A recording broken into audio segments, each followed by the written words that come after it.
Hello, my name is Crystal Chibu and I'm your Hope Catalyst. Today I'm going to be sharing with you how to deal with mistakes.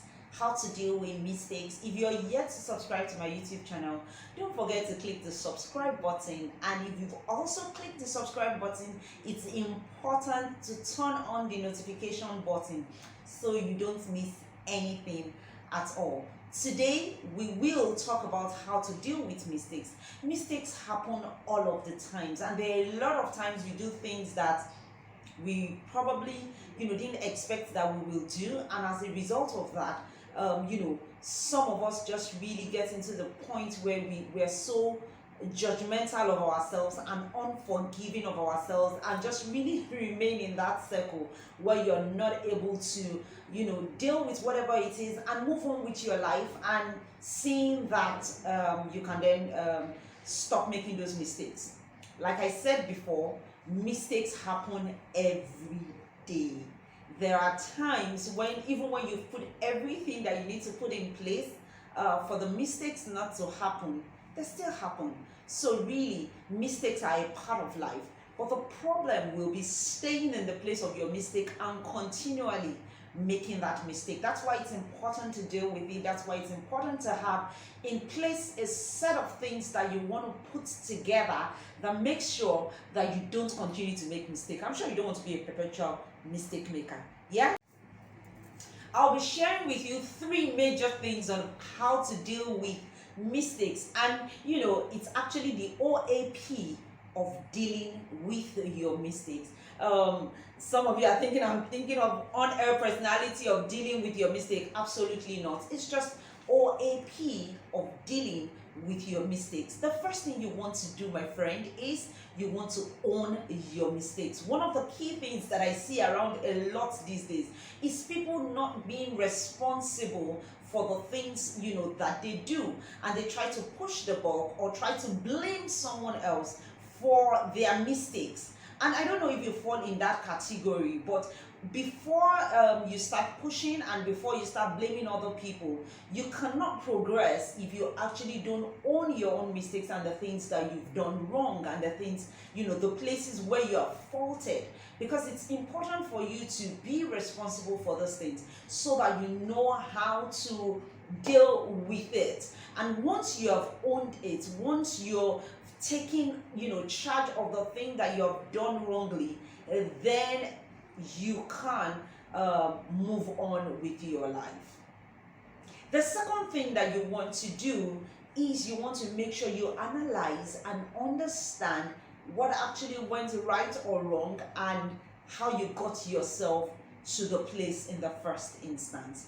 Analysis of things that we've gone through, looking at what happened, looking at where we currently are, and trying to weigh the options of what it is that had gone wrong and why that mistake is there in the first instance is actually very important in order to ensure that you don't continue to make that mistake. I give you an example of a child that has a homework and probably does the homework and did no preparations at all, and then submitted the homework, and by the time the teacher was going to mark the homework, the teacher probably gave the child 0.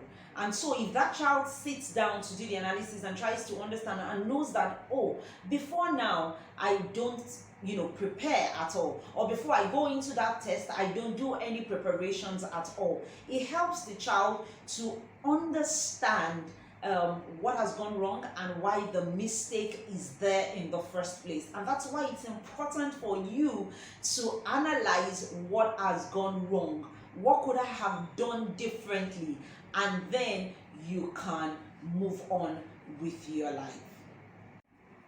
The third thing that you want to do is you want to put the lessons that you have learned into practice.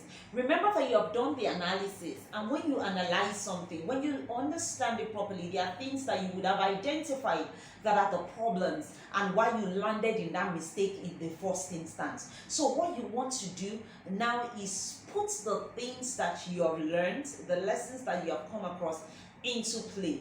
You want to make sure that that thing that you now know that is the problem, you review it and then ensure that you can now put those lessons.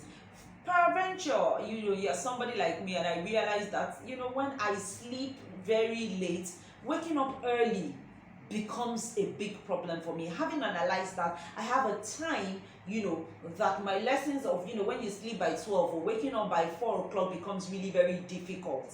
And I've put that into place. So now I know that at least for me to get a minimum of 6 hours sleep, then I need to sleep somewhere around 10, and then I can wake up by 4 o'clock, because then I would have gotten my 6 hours that I want to get for myself as sleep. So you now begin to put those lessons in play. You begin to activate the things that you've learned, and from time to time you continue to review and see if you're on track. That way you can deal consistently with the mistakes that might want to come up. Remember, the 3 things that I shared with you is the OAP of how you deal with mistakes. And it's first owning it. The second thing that you want to do is you want to analyze the mistakes and understand how you got here in the first instance. And the third thing is you want to put the learnings that you have into play. If this OAP has really helped you, what I need you to do is to click the like button, and also make sure that you drop a comment for me, and probably there are other things that I can also learn from you. You want to put that in the chat box, and also share with your friends. Thank you very much, and have a good day.